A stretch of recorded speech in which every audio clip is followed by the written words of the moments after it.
Ladies and gentlemen, boys and girls, welcome to Healing Outside the Box. My name is Jean Tiberio, and I'm a nutritionist and a wellness coach. You're listening to episode 184, and I'm calling it, Could We Have a Leaky Gut and a Leaky Brain? I don't know. Now, I'm here to tell you that after surfing the World Wide Web, that I still don't know. But that's not going to stop me from giving you my opinion on the subject.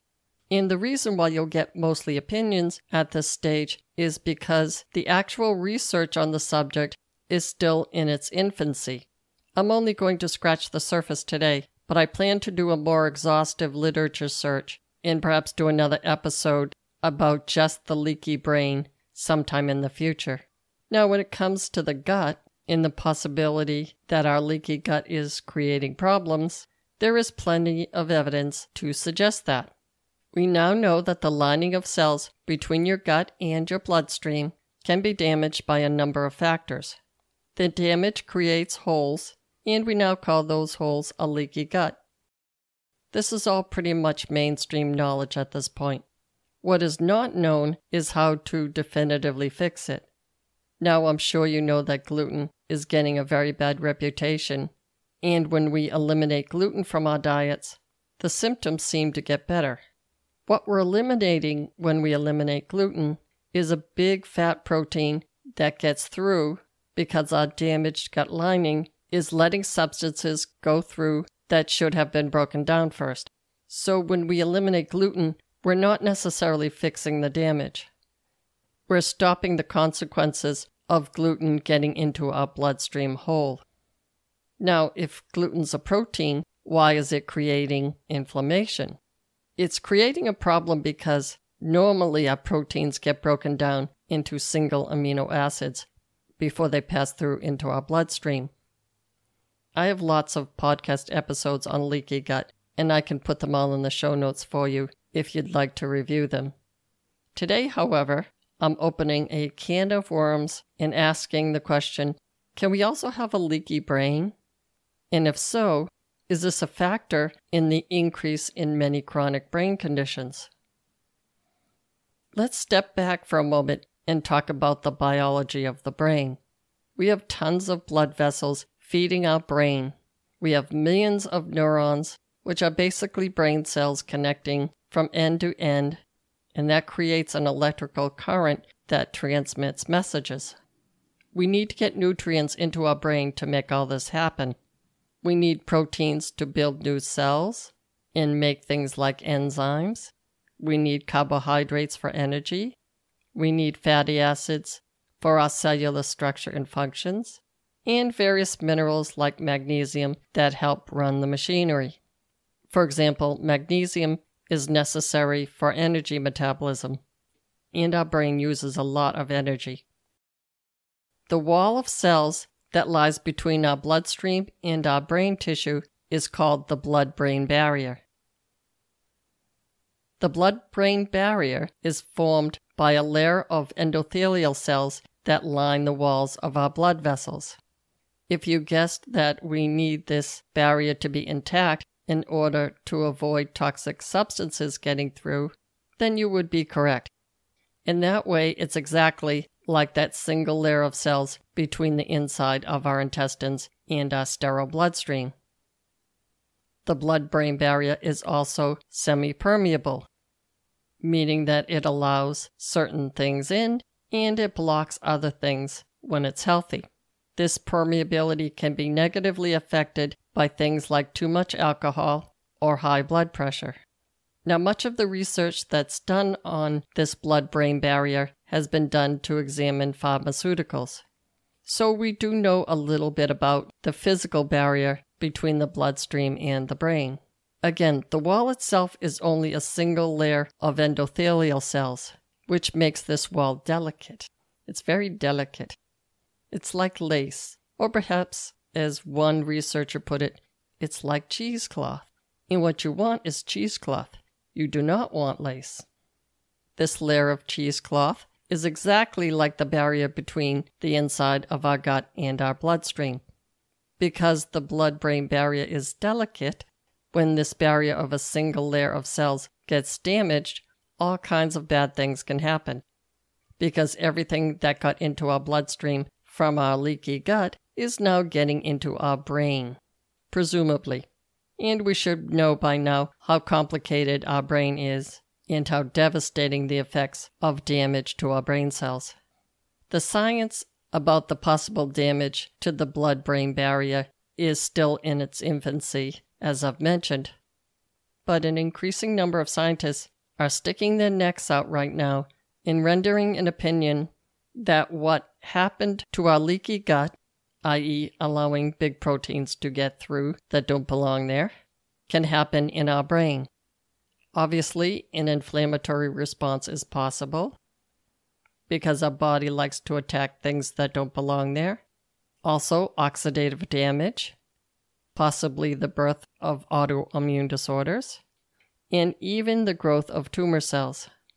It is my opinion, based on not that much evidence, admittedly, that this may in fact be going on inside of our brains now.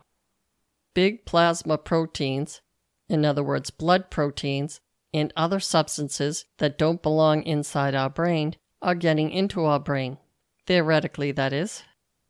Because our bodies are so great at attacking invaders, this can cause inflammation in our brains.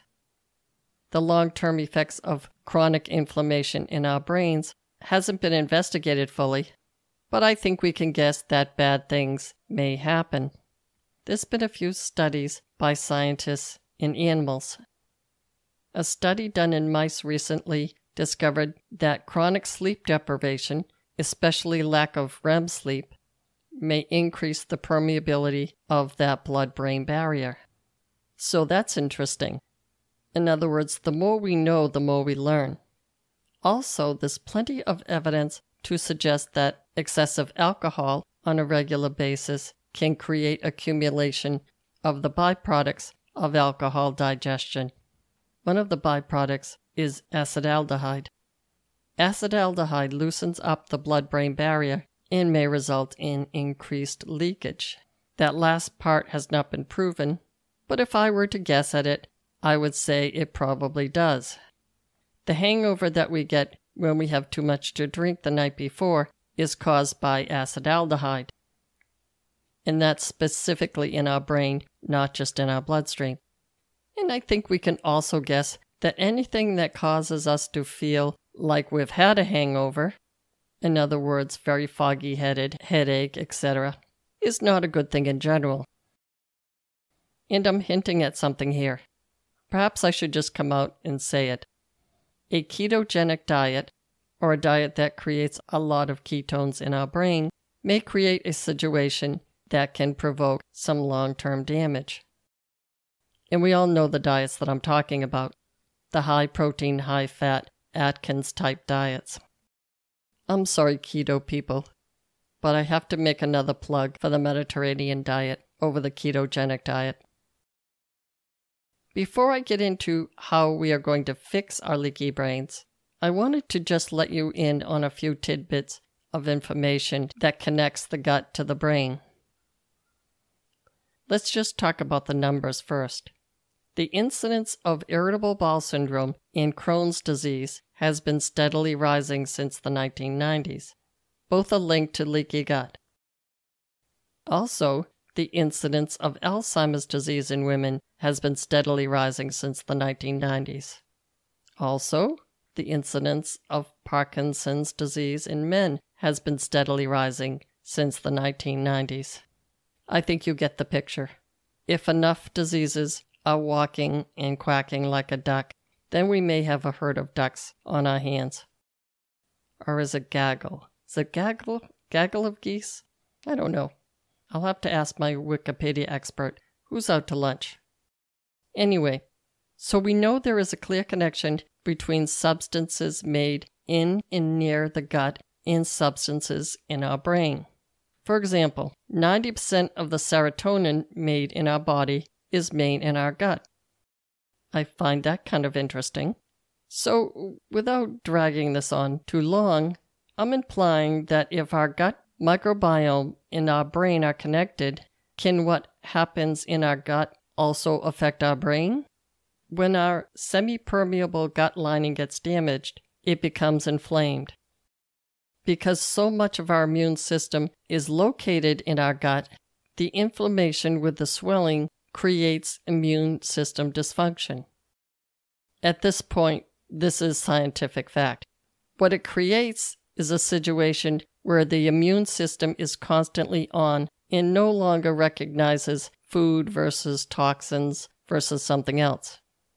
The immune system also becomes hypersensitive to particles that get through. Can the same thing happen in our brains? I'm just guessing as everyone else is, but I would put money on it at this point. Okay, so how do we fix the leaky brain, assuming that we have one? This is going to sound like common sense, and it is, but why not list it off numerically anyway? Number 1, get adequate sleep. And by adequate, they're talking about 7 to 9 hours per night. REM sleep is preferable, if possible. If you're dreaming on a regular basis, you're probably getting good REM sleep. By the way, REM means rapid eye movements. And recently there's been some interesting work regarding whether or not we can help people by creating a situation that makes rapid eye movements. I find this fascinating. I'll give you an example. Sometimes when I'm doing transcendental meditation, I get rapid eye movements just occurring naturally. I just let them come because I generally feel more relaxed coming out of the meditation when that happens. So if something is helping, then I guess we can assume it's working. If something, say a hangover, is not helping, I think you can assume that it's hurting. It's possible that instead of just adding to your risk of being irritable, you may be adding to your risk of getting more brain fog as you age and perhaps even Alzheimer's or Parkinson's. Number 2. So it comes as no surprise, I imagine, that the second recommendation to prevent a leaky brain might be to limit your alcohol intake. A glass of wine per day is largely considered okay in this regard. But if you're drinking enough to have symptoms the next morning, acetaldehyde is accumulating inside your brain.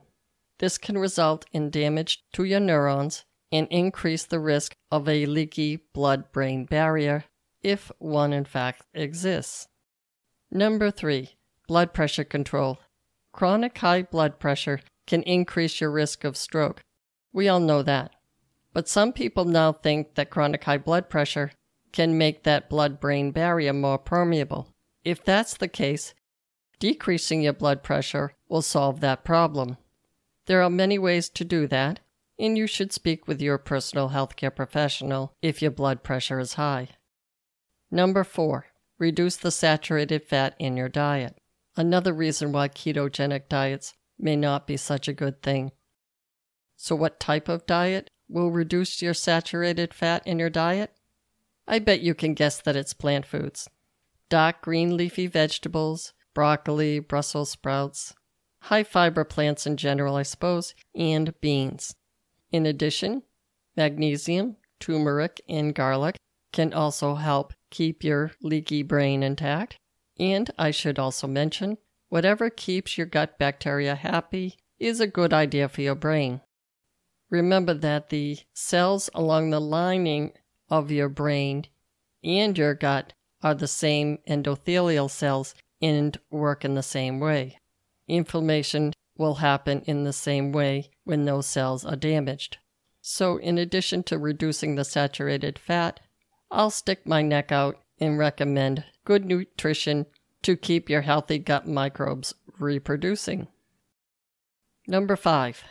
Taking a multivitamin with B6 and B12 might be a good idea. Also, a substance called inositol may help, and you can always get that as a supplement if you choose to do so. If not, eating nutrient-rich foods will give you plenty of all these substances. Number 6. Although there really isn't science to back this up yet, some people recommend stimulating the vagus nerve. How do you do that? Well, they mention meditating, chanting, singing, deep breathing exercises, as you might do with breathing meditations. I think you get the picture. We all know that these exercises do no harm, and in general, they do a lot of good. So trying these techniques and perhaps giving yourself a regular routine of any of these will only help you. Some people also recommend splashing cold water on your face, which appears to stimulate the vagus nerve. Again, what harm could it do? So the bottom line is this: whether we find out that all of this is true or some of this is true, if it's a healthy thing to do, then it's a good thing to do. That's all I have for you today. Be well and stay tuned next week for another episode of Healing Outside the Box.